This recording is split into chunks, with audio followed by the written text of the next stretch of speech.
from Safety Wars. Before we start the program, I want to make sure everyone understands that we often talk about OSHA and EPA citations, along with some other regulatory actions from other agencies, legal cases, and criminal activity. Everyone is innocent until proven guilty in a court of law. Proposed fines are exactly that, and they are often litigated, reduced, or vacated. We use available public records, news accounts, and press releases. We cannot warranty or guarantee the details of any of the stories we share, since we are not directly involved with these stories, at least not most of the time. Enjoy the show. This show is brought to you by Safety FM. And from the border of liberty and prosperity in the highway to the north, this is Safety Wars for Monday, March 11th, 2021. 24. Where did that come from? 21. How's everybody doing out there today? I hope well.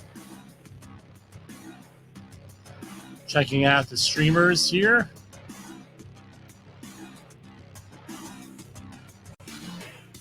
Yeah, things seem to be coming on right about now. Yeah, we had some software updates here on the website that we use for recording all these programs and everything. And we're just, there had to be some adjustments. So on Friday, we started a new way of handling things. Here we have a license for the regular news. And essentially we are, what's the word I'm looking for? We're like a regular news broadcast like Jay Allen. So usually first 15 minutes or so, we're going to be going to network news. And then along with our regular stuff that we always do here. So, no, it is what it is. Hopefully nothing else will be happening with the family later on. No, major tragedies, what we've been through over the last month and a half, it's been hell, I tell you what.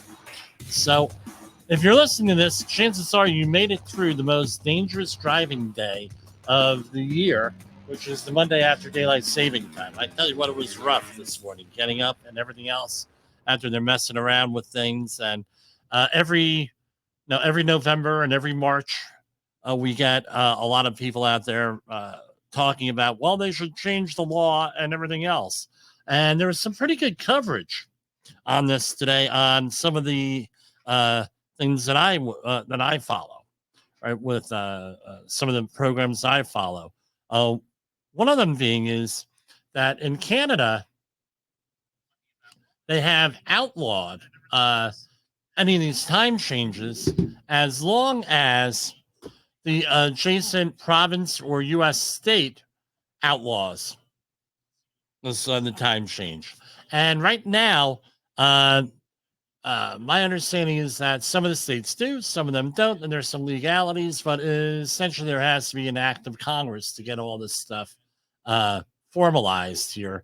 And so what I would do, now if you have time, again, it's an election year here, we could probably start a movement, because this is when people are going to be listening, whether we like it or not. They're going to listen during an election year on getting some of these issues out there. If it's an off-year election, off-year, not really. It's very difficult unless you're in New Jersey or Kentucky, who have statewide off-year elections often. Now, what ends up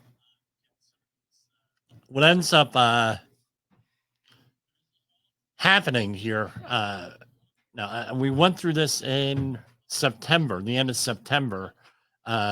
We did a program on how to get on the ballot. And right now, pretty much every major candidate has dropped off. On the Republican side, they either have suspended their campaign, or they're not actively campaigning, or they've completely dropped out, as far as I know. You may have a couple of people out there that are able to get on the ballot in one state that are still running in the primaries. The same thing on the Democratic side. And there's been a lot of murmuring with Robert Kennedy out there also. with the whole thing with him becoming a member of the Libertarian Party. I'm going to say this much. It's all about ballot access. Now, can he get on the ballot for these states for the general election? No, time's ticking. You got to get on the ballot. And the thing is, being a member of a major party like the Libertarian Party, you're going to say, well, Jim, that's not a major party. Well, yeah, it is a major party here. Being on the Libertarian Party line probably is easier to get ballot access. Because I'll give you a little history here. After 1992, with Ross Perot and what happened there with the Reform Party, a lot of the it's one of those bipartisan things. Democrats and Republicans got together. They started passing laws that made it harder for the third party to get into, or independents to get into this. And I mean, it's like ridiculous what they have to go through some of these places. I mean, you can look it up. I want to say also right off the bat, the last program that we broadcast on last Thursday or Wednesday, forget which one it is at this point. With this whole Rust thing, why am I I've been called obsessed about the whole Rust thing. Why am I somewhat obsessed with that? Because the armor is essentially Helena Hutchins was his victim. The armor, Guterrez-Reed, right? Hanna Guterrez-Reed. She is essentially a safety professional. If you don't want to call her a safety professional, you could call her the equivalent of construction of a competent person in charge. And a safety officer from the from Rust already pleaded guilty on this. He was, I believe, the first producer, which is usually, or the first director, which is usually allocated as a safety professional, is my understanding. And, and then you had the Alec Baldwin, who was holding the weapon, and then you had Guterrez-Reed, who handed it to him. And allegedly, and I'm sure this is on appeal, brought live ammunition. And that was the basis of my understanding of what the whole thing was with her, of the whole conviction. That, and there were some other mitigating circumstances. For example, she was accused but found not guilty of cocaine. There's something with drug addiction issues she's been accused of, things of that nature. I don't know. There are some reports out there that say, well, she is having a hard time. Yeah, here you go. Let me pull this up here. This is from Yahoo News. This is Blast is the name of the publication, and Yahoo is like an aggregate of a lot of different things sometimes. It's Russ Summer reportedly having a difficult time behind bars. Report by Kristen Myers. Last week, Russ Summer, Hanna Guterrez-Reed, was found guilty of involuntary manslaughter in connection with the death of cinematographer Helena Hutchins. Actor, right? She faces up to 18 months behind bars in the death of Helena Hutchins. It goes on. The article goes on to say she is having a rough time behind bars. She was, prosecutors presented a witness who testified that she handed her a bag of white powder on the day Helena Hutchins was killed. The witness, who identifies herself as a recovering addict, believed the substance to be cocaine and threw it in the garbage can at the hotel where the crew was set up. The substance was never tested or found. So this is all alleged. Again, a woman died here and another person was seriously hurt. Let's not forget that. We're not capitalizing on this. But this whole thing brings up a lot of issues and a lot of emotions, especially in the safety industry. So what's one issue here we can talk about? We could talk about what drug testing. With the legalization of drugs, or the effective legalization of drugs on the state level, right, where they're not enforcing laws, things of that nature, do you still do drug testing at your facility? If you're a DOT-regulated facility or employer, the answer is most likely yes. If you're not, well, now what do you do? How do you manage this with the drugs out there? I don't know. I don't know what to tell anybody here. Well, with that, the other thing is this: uh, the no, no communication. How are you communicating with your people? Are you holding those safety meetings? That's another thing that's a concern. How many jobs are we on where they don't hold safety meetings? They don't hold job hazard analysis meetings. There's no safety training. No one's on the same page. Now, New York Times, I would love to take credit for this, but I can't tell that for sure. Here it is. They talk about this was from March 8th, and I believe this has been updated a little bit where he was indicted on some other things. I don't know. I heard something in the background today, right? And this is a grand jury, and this is by Julia Jacobs from New York Times. Grand jury indicted Mr. Baldwin in January on a charge of involuntary manslaughter, which carries up to 18 months in prison. He pleaded not guilty. His trial is set for July, and it's going on. He denies pulling the trigger, saying the gun went off, and a forensic analysis says it might have been otherwise. Again, everyone's innocent until proven guilty. This is from the lead prosecutor in the case. Alec Baldwin's conduct and his lack, and this is a quote, Alec Baldwin's conduct and his lack of gun safety inside that church on that day, something that he's going to have to answer for. But that'll be for other jury on another day. So footage, again, this is on video. Once you start putting things on video and audio recording things, guess what? It's open for discovery, and all the things that support your case and all the things that don't support your case and may work against you are on that video. So I caution you, anybody in the safety field, to be cautious with video here, because now apparently this, at least according to this article, may be used against him. With this, anyway, no. So for example, if you're working for me, you get a body camera, and it is well known you have a body camera. The reason being is that we have people out there doing things that are denying doing things, and supervisors and management denying that things happen. Fall protection being the big one, and people. Let's face it, most of the jobs I go on to, nobody has a criminal background check. Nobody has, there's a lot of nepotism and everything else.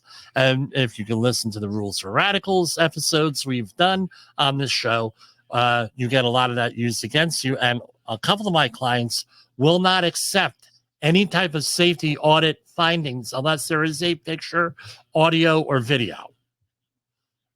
No, they won't do it. So we're forced into this. I said, well, then we're going to wear body cameras. Are you okay with that?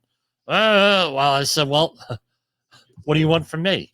Again, you have to figure out where your responsibilities are and all this stuff. Do you have the ability to hire, fire, discipline, or do anything else with these situations here in the workplace? If you do not, then I would suggest that you get that in writing, because when things go bad, like they did on this set, all right, when things go bad, they go bad, and you might have a problem. You need some type of defense here. And the other thing is this. What do we always say? What do we always say here? You do have Miranda rights when you're dealing with regulatory agencies and with law enforcement. So assert your Miranda rights, right? Meaning you have the right to remain silent, and you also have a right to an attorney, and you have a right to your own innocence on this. And a related story, Helena, this is from Variety.com, story by Gene Mattis. The rust producers still owe money to Helena Hutchins' widower and son a year after the settlement. What's the deal with this, man? Wow. How much money was this? It was some, right? I'm going through here. And there's some other litigation involved with this also from other family members. And I'm not seeing how much the settlement was. I'm sure it's off, as there's a confidentiality or NDA, non-disclosure agreement with this. here. So they're varying amounts of money out there. So, and now we're going to talk one more thing out here. I was contacted today from someone on LinkedIn. So I had commented on one of David Jansky's, a friend of the program, his one of his posts out there, and it's one of the guys from the movie Stand By Me, one of the memes, right? And it says on here, when the third-party safety consultant, and the guy has like a confused look on his face, when the third-party safety consultant offers the same advice you guys gave 3 months ago, and now your boss decides it's a great idea. Now, a couple of things you could take away on this whole thing. No, has that happened to me? Yeah, where I've worked for someone, and not as a consultant, not as Safety Wars, not as that, and you say, hey, look, you need to do X, Y, and Z. This is a really good idea, blah, blah, blah, blah, blah. We had one client of mine go to another company to have a human and organizational performance audit done. And I said, look, I advertised this to you, and the information that they gave you was not would have been consistent here, right, with this, and you paid them like 4 times the amount of money you paid me, and you didn't even blink, right? And well, that's us, and that's you. Oh, well, okay, that's the way the games say. They do better marketing or whatever have you on that, but basically this.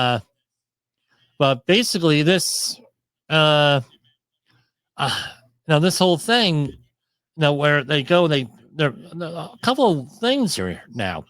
Number one, how can I gather my thoughts here? I'm having problems describing this.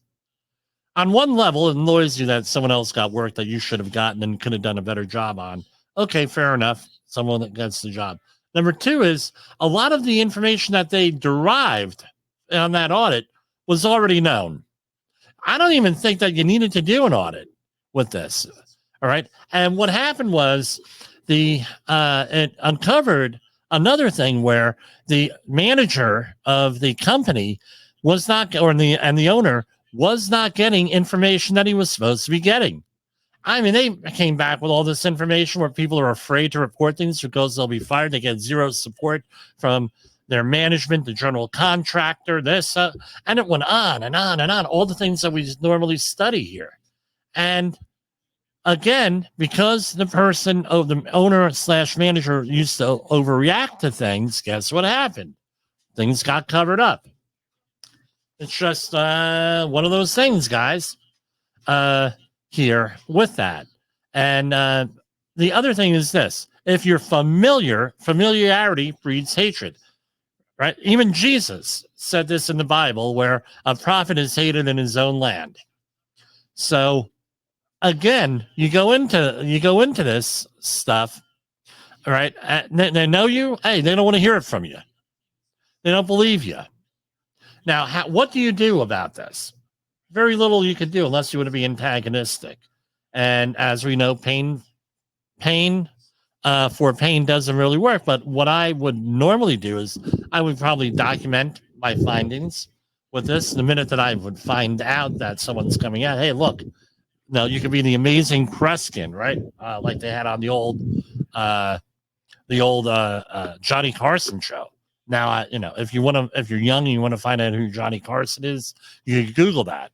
But basically, you dressed up in a turban and everything else, like a gypsy. On a stereotypical gypsy, not how gypsies really dress up. I've known several in my life. They don't dress up like that. And they go in an envelope and open up the envelope and give you an answer before the question is, give you an answer, and then they open up an envelope and it's the question and it's something ridiculous. And you could do that, but that's not really going to be successful. You're better off letting it go and making maybe quietly in the background saying, you know what, I could have done that for you. And, you didn't have to pay all that. You could have paid me that, So now,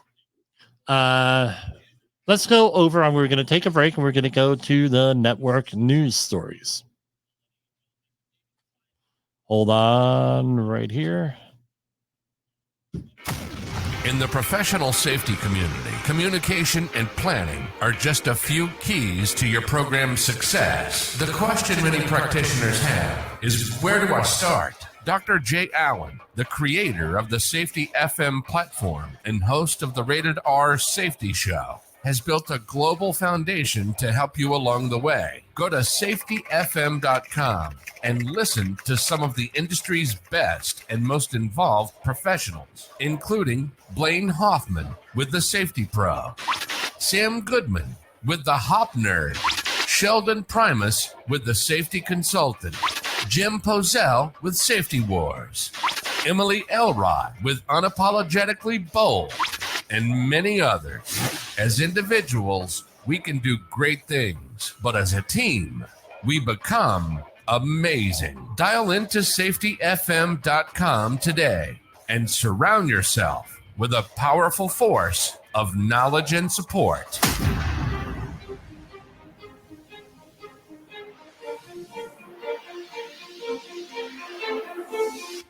OSHA recordables, catastrophic losses, environmental disasters. You want answers? So do I. This is Jim Posel with Safety Wars. That's my daddy! Safety Wars is streaming now. safetyfm.com.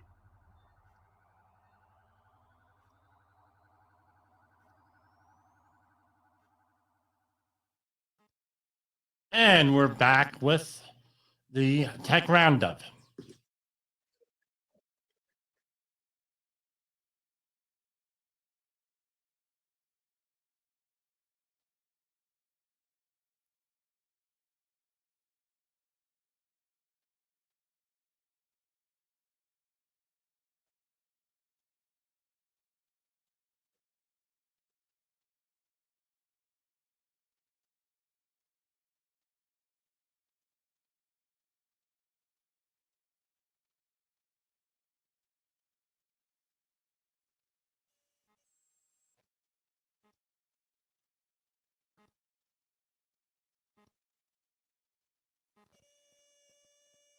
Sorry about that. I cut off a little earlier. We're still getting the hang of things here. This is the latest from Brian Shook.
we're going to try the tech roundup again. And now they tell us about 15 minutes per day, a couple of days before.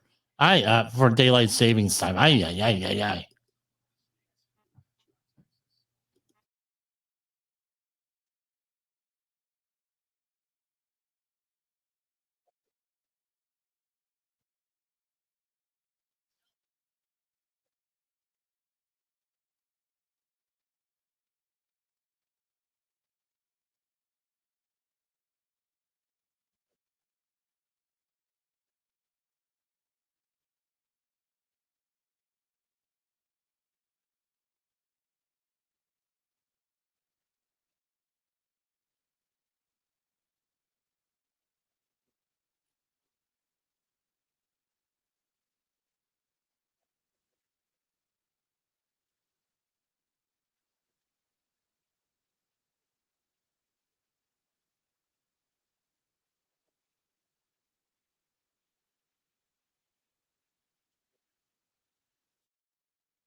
So I thought this would be normal. I mean, this wouldn't happen, but this is from a report by John Renice. Right, and no more indoor security cams for Airbnb. Airbnb is banning the use of indoor security cameras at all of its global listings. The company said they wanted to simplify their policy on cameras, prioritize, quote, the privacy of our community, end quote. In a press release on the company website, they were right historically. The company has allowed indoor cameras as long as they were in common areas and the location was disclosed. Now, they will not be allowed inside the listing regardless of their location. I guess, hey, again, people go to Airbnbs for different reasons. There was one in Metro Philadelphia a couple years ago that was, we'll just say, it was being used for, what's the word I'm looking for? It was being used for type of activities out there. So, but anyway, people do, again, incidental nudity, what have you, people, all that types of things they didn't want indoor cameras. So video doorbells and decibel meters are still allowed, but their locations must be disclosed. The changes taking place on April 30th to give hosts come into compliance. Now, when my parents were alive, still, we had indoor cameras on the inside of common areas for the purpose to keep an eye on things in case someone got hurt, something happened, what have you. We have everything on video.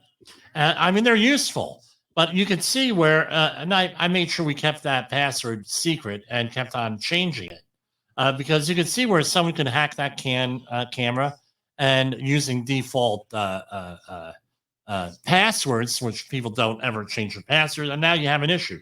So I could see where this could be a problem. I mean, for years it used to be okay to film people indoors without their knowledge, but they couldn't as long as you weren't recording audio. And there are with a lot of stuff here, I'm sure that there are some legalities with they call it wiretapping, but it's basically surveillance here. It's a form of wiretapping here. So I don't know. It's a good thing overall. But again, there's some real sick people out there. Doing stuff here. Here we have Scott Peterson is getting a status hearing today. Scott Peterson is still trying to clear his name 20 years after being convicted of murdering his wife and unborn son. In a Tuesday hearing, the Los Angeles Innocence Project is hoping a judge will allow them to get additional evidence from the first trial that they said could clear his name. Peterson was convicted in 2004 and given the death penalty, but in 2020, California Supreme Court overturned the sentence, and a 51-year-old is now serving life without the possibility of parole. Lacey Peterson's body was found in San Francisco Bay in 2003, story by John McDade. So we'll see on that. I tell you, a new technology comes out, things of that nature. A lot of these cases are being revisited. I follow the Innocence Project on a lot of stuff out there. And I guess overall it's a good thing. Let's see if there's anything else here with this. Top intelligence officials are warning of the threats facing the U.S. coming from our southern border. During a hearing on Capitol Hill on Monday, FBI Director Christopher Wray said some smuggling networks have ISIS ties. He added, the FBI alone seized enough fentanyl in the last 2 years to kill 270 million people. The migrant crisis has become a hot topic during the presidential campaign. Okay, and we're going to take our second break here.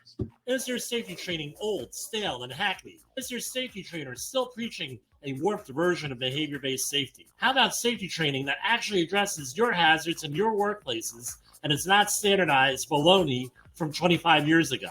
Contact the Safety Wars team at safetywars.com or call Jim Posel at 845-269-5772. Remember, if you're receiving this message, you are the solution to unsafe workplaces. Okay, and You are listening to Safety Wars. Tomorrow's Safety Today. all right, some of the other things out here, and then we'll talk a little bit about some OSHA issues. Proliferating news sites spew AI-generated fake stories. Another program I listen to occasionally is brought this up many, many years ago, where news agencies are getting rid of, especially the smaller ones, are getting rid of their reporters. A lot of here, I'm not going to advertise for other people here, right? But have been moving towards AI for like 4 or 5 years already. And you can tell those stories because a lot of the times there's mistakes, things are taken out of context, things of that nature. So again, with some of the experience we've had recently with AI in the news where things were just reported badly. I mean, it was, so for example, for one of the algorithms out there was reporting, they was like last month, show us a picture of George Washington. It was African-American George Washington, right? And things of that nature. And it looked ridiculous, and everybody, they had egg on their face. Now, one of the other ones I saw was a religious one of the 16th century reformer Martin Luther. And it was, well, show me a picture of Martin Luther. And on some of the Lutheran groups I belonged to, they were ripping the image apart because, well, with the historical inaccuracy. It was a beautiful looking picture, just very, very inaccurate there with the way that he was depicted and some of the other things. One of the things was he was in a professor's robe serving the Holy Eucharist or celebrating the Holy Eucharist. And, well, that would have never happened with that. Wrong robes here. Here we have several species of infesting lawns.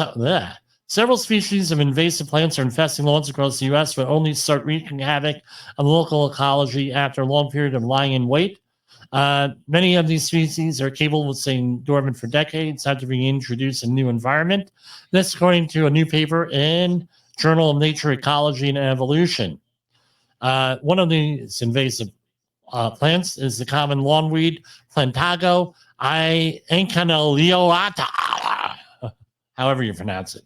Also known as ribwort or buckhorn plantain, which has one of the longest periods of dormancy, up to 177 years.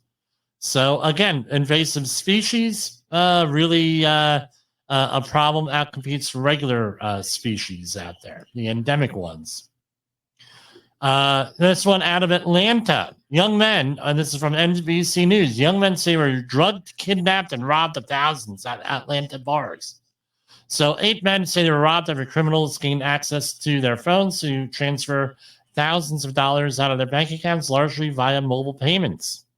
Ways you can combat that, I guess, with security issues. And I know people, they don't have any of their bank accounts on their smartphone. They have like one bank account with a couple $100 in it. So this doesn't happen as easily. The men said they believe they were drugged or described feeling abnormally intoxicated shortly before their phones were used to transfer thousands, largely using mobile payment apps such as Venmo, Zelle, Apple Cash, PayPal, and Cash App. Their credit cards are used to make fraudulent purchases. This actually happened to me last week, where I had fraudulent charges all over the country. And thank God I had fraud alerts on there. Here we have U.S. spy agencies say country faces increasingly fragile world order. U.S. intelligence agencies said on Monday the county faces, is from the Jerusalem Post, the country faces an increasingly fragile world order, strained by great power competition, transnational challenges, and regional conflicts. And a report prepared before agency leaders testified in the U.S. Senate. Okay. I think we got everything that I wanted to talk to outside this. Here we go. U.S. government, more AI news. This is from Time Magazine. Exclusive. U.S. must move decisively to avert extinction level of threat from AI, Government Commission report says. The U.S. government must move decisively to avert an extinction level event to humanity from AI, says the Government Commission report. And, I can see that. Not only are they bleeping with our minds with AI and all this stuff, right? There's other stuff going on with it. Many different threats with AI. Now, something else in the news. A couple of weeks ago, let me get the camera on here. Found this. Anyone know what that is? Yes, that is a Manhattan Project mission patch. A repro I picked up many, many years ago. It had to be 20 years ago here. Now, I thought it was a cool-looking patch. I was working in an area where they promoted a lot of nuclear stuff at a facility. I thought, hey, cool-looking patch. So what do you think was the big winner last night? Oppenheimer, right? Which was on Robert Oppenheimer and the early days of nuclear issues. And the thing is, still controversial decisions were made during to end World War II with Japan with that. Right, we're going to be catching up on some of these nuclear issues and prepping issues and a future program because right now there are people who are getting involved with the prepper movement, which let me put it to you this way. If you are a person that went out and buys an extra can of beans, you're a prepper by some definitions. So it involves you. Here we have, let's go to the OSHA News. Federal investigators cite a Butler County, Pennsylvania company for exposing workers to hazards after employee suffers fatal falls. Okay. What kind of company was this? The agency determined the employee was instructed to clean a chrome roller on a coder machine while in operation. The employee was pulled into the machine and suffered fatal injuries. They had 2 willful and 2 serious violations based in part on for failing to implement lockout-tagout procedures and not installing guarding. Now, I shared this story a couple of times already. Back in the day when I was working in the refining industry, we had an issue with workers, especially the younger ones, wasn't so much the older ones, that said, well, we don't have to follow any of this lockout tagout stuff, Jim, because nothing ever happens with lockout tagout. It's like, dude, are you serious? Nothing ever happens. This is a waste of time. So what I ended up doing was, and they don't have it anymore. They don't. I haven't been on that. They may have them. I said, I tell you what, we're going to have some information on that later on. I told the people, and in the next safety meeting, what did I end up doing? I ended up showing videos of people being sucked into rollers and other equipment, mixing blades, off of this website. Horrific situations here.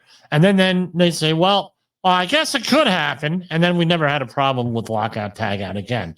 Again, OSHA doesn't encourage that. They actually eschew that type of training. But sometimes, no, you're in the field, you have to do stuff like that. But you got to better damn well make sure you give a warning on it. Right? Now, some of the, and I'm going to say this much. Some of these agencies, you kind of like wonder if they ever actually went out there and dealt with real people, or was it all on paper? Because I hear that all the time. I was in a training class. I said, yeah, I did that. That's horrible that you would do that. That's traumatic toward people. I said, you know what's traumatic is someone getting sucked into one of these things. Right? Number one. And number two, you warn them way up front. And number three, we're in the business of saving lives. We're in the business of people not getting hurt. If we had to shock them every once in a while, guess what? We're going to shock them. I shock people every day on this. They're like, what the hell are you saying, Jim? Right? On this show. And Jay Allen, by the way, same thing. I'm sure he gets the comments like, what the hell? That was offensive. Well, okay, it's offensive. Okay. We're in your face a little bit. So here we have citation number 1, item 1. Safety instructions signs are not used or need for general instructions and suggestions relative to safety. I haven't seen this one cited on this program. 1910-145C3, 16,131. This is 1910-147, lockout, tagout. No inspection of energy control procedures, no auditing of it, 16,131. That's why if you have lockout, tagout applies to you, then lockout, tagout. If it applies to you, then you have to do an audit. Citation 2, item 1, procedures are not developed, documented, and utilized to control potentially hazardous energy. So not only were they not auditing it, they didn't even have, there was a problem with the program. And they give an extensive thing here, and it is called a willful serious, 161,323. Citation 2, item 2, willful serious. 1910-212A1, guarding issues, right? Missing guards, $152,100. No, I don't know what to tell you. Plus, they're on the severe violator program thing. Here we go. I want to cover these accidents here. Then we'll go back to the other OSHA news. Employer might have prevented fatal forklift accident at Logan International Airport by ensuring proper safeguards. We covered this back in August. And this is out of Braintree, Massachusetts. The August 29, 2023 fatal injury of a forklift operator at Boston's Logan International Airport may have been prevented if his employer, a Rochester, New York-based maintenance firm, had ensured proper safeguards for operating and maintaining forklifts. Let's view the, right? So 4 basic things. The forklifts and mats are not raised only as far as necessary. So they're walking with them when they're way up in the air. All forklift operators are not properly trained and certified, and that has to include not only computer training, it could, but which I don't recommend for this, but you have to have someone demonstrating that you know how to operate them and sign off on the training, which we do. 845-269-5772. A damaged forklift was not examined before being placed in service. Again, those inspection forms that everybody forgets to do, gotta do them, guys. A damaged forklift was not taken out of service. The August 2023 fatal injury of a forklift operator. We read that already. So let's see the citations. Here you go. Vehicle forks and a mast stuck the overhang of the entrance, causing the forklift to tip over. The operator, who was not wearing a seatbelt, fell into the ground. I actually helped investigate one of these accidents at another facility here. Again, nobody wants to wear seatbelts on these things. I'll jump away from it. I'll jump out of it. That's going to be fine. I'll jump free of it. Jim, guess what? Never freaking happens, right? From side to front, maybe. Side to side, or backwards, you're not going to. Happens too quick. Ain't going to happen. The reason why I mentioned forward is that there are videos of people surviving that type of thing. So could it happen? Yeah, in theory, but not really. So here we have citation 1. Item 1 was a general duty clause violation. So as a reminder, general duty clause is the employer failed to keep the workplace free of a hazard to which employees of that employer were exposed. The hazard was recognized. The hazard was causing or was likely to cause death or serious physical harm, and there was a feasible method to do this. Now, this is perfect because it's small, right? Usually when they get into these feasible and usable methods, those are normally cited in the paperwork here. So usually it's like 2 pages long. I'm not going to read 2 pages on this show, right? Unless it's really, interesting.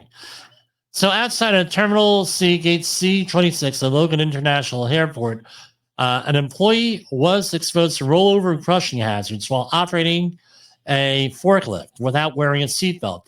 In accordance to the forklift's operator's manual, got to have that operator's manual, and you got to actually read it, folks. Seatbelts should always be worn to reduce the risk of injury. Among other feasible methods, create and apply a work rule that requires all employees to wear a seatbelt. That's $11,000. That's serious and change. Citation 1, item 2 is another serious one. On all grades, load and load engagement means are not tilted back if applicable. We're not raised only as necessary. So basically, with the forks and mass raised, right? The employee who's operating it, with the forks and mass raised, where the employer did not ensure that the forks were only raised as far as necessary. So they had things up in the air. Danger of that is this. 1, impalement hazards if you run into someone. Rest in peace, Freddie, who this happened to, a guy I worked with, my brother Wally and I worked with, got impaled by one of these freaking things. All right, by somebody else. Number 1. Number 2 was when you raise the forks, the center of gravity moves out of what is called the stability triangle to the back wheels and makes this thing less stable and more liable for tip over. The other thing in this case, based on the description we have, he had an overhead type of thing and flipped it. All right, proper training, 11,524. Again, all of this stuff we can help you out with. Citation 1, item 4A. Thing was not in a safe operating condition. 11,524. Citation 1, item 4B. Industrial trucks were not inspected. They got them for $0. So the whole thing, $46,096. So let's see here. Now, people say, well, how much? They're going to, OSHA will get them. And I'm not criticizing OSHA, but no, because they have to work within the law. And generally speaking, because, not a lot of their stuff gets overturned. They do operate within the law, right? Probably better than most law enforcement agencies, by the way. So here we have the person was injured. Was fatal injury here. Again, these things have real human costs, not following the rules. Here we have, I think we covered this one, we did last week. U.S. Labor Department cites Atlantic chemical manufacturer for endangering workers and proposes $289,000 in penalties for 67 violations. Sucks to be you guys. All right, but we had, we have them again. When you look at the chemicals and industrial hygiene, it's a ridiculous amount of people that are killed every year because of industrial hygiene issues. The problem is that it's not immediate. So it rarely ever makes it onto the OSHA 300 logs or workers' comp. You're talking years later. You have delayed reactions, like with asbestosis, 30, 40 years later. They're getting whacked. And it's like over 100,000 people. So that $5,000 person, give or take, thing that we always report on every year, it's actually could be, if you can prove causation, would likely be over 100,000 people a year dying because of workplace industrial hygiene issues, meaning chemical exposures, generally speaking, chemical and energy exposures, right? Radiation, form of energy. So, this is important. They got whacked 67 things, proposed penalty of $289,439. Again, and this stuff is normal stuff. Engineering controls, respiratory protection program, HAZCOM, lab fume hood type things is what it looks like here. Changing rooms with contaminated clothing. Quick drenching and flushing of the eyes and bodies. That's an ANSI standard that I believe is incorporated into the OSHA standard. With how far away your eye washes and showers are. All of this stuff. And again, that powered industrial truck stuff. Not done. I don't know. Here you go. Okay. Here you go. Workers in the U.S. suffer more than 190,000 illnesses. I got the number wrong. Approximately 50,000 deaths annually related to chemical exposures. So basically what they're saying is that number that we have, 5,000, is off by 10,000, 10 times. It's off by an order of magnitude here. I don't know what to tell you. Laws have got to change. People have working on another situation you'll be hearing about in the near future, specifically on this stuff where we're going to be discussing this. So that's under wraps here. And yes, I can deliver. We're working on delivering stuff here. All right. And what else do we want to talk about here? All right, I think we covered this. Automakers are sharing consumers' driving behavior with insurance companies. Again, this this is from DNYUZ.com. This person says he's always been a careful driver. The owner of a software company. I'm not going to share this. So stop sharing. Right. And owner of a software company, right? His insurance jumped by 21%. Quotes from other insurance companies are also high. How was that? How did that happen? LexisNexis, right? New York-based global data broker with a risk solutions division that caters the auto insurance industry, has traditionally kept tabs on car accidents and tickets. Upon the driver's request, LexisNexis sent him a 258-page consumer disclosure report, which he must provide to the Fair Credit Reporting Act. What it contained stunned him. More than 130 pages detailing each time he or his wife had driven their car, I'm not going to mention the name of it, over the previous 6 months. It included dates of 640 trips, their start and end times, and distance driven. We're going to do a separate one on this one. Distance driven and accounting of any speeding, hard braking, or sharp accelerations. The only thing it didn't have is where they had driven their car. So basically, there are a couple of companies. I just renewed my insurance for my personal vehicle, and they gave me the option to have an app track me. And there's another a company that's a requirement that you have to have this, and they track where you're driving and they do a risk assessment on that. With that, so insurance companies are getting this information, reviewing it, and again, it's unfortunate. Now, this is objective data, as objective as it's going to get.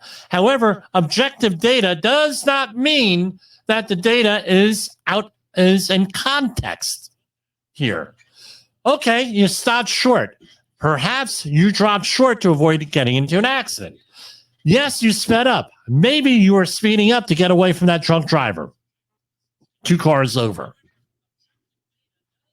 Now, I have just installed a dashboard camera in my vehicle. Why? Because I'm driving in areas where we have stuff going on out there. So, we're going to bookmark this, and we're going to look a little bit more into this. I mean, it stinks here. So what we're going to do, we're at 56 minutes. We're going to go to our outro video, and we're going to call it a night a couple minutes early here. So we will be back here later in the week. Probably not going to be tomorrow. But it will be later this week on with our next thing. I'm hoping to do some shorter videos, as we had mentioned. And we're going to go from there. Okay. Here we go. And good night, everybody.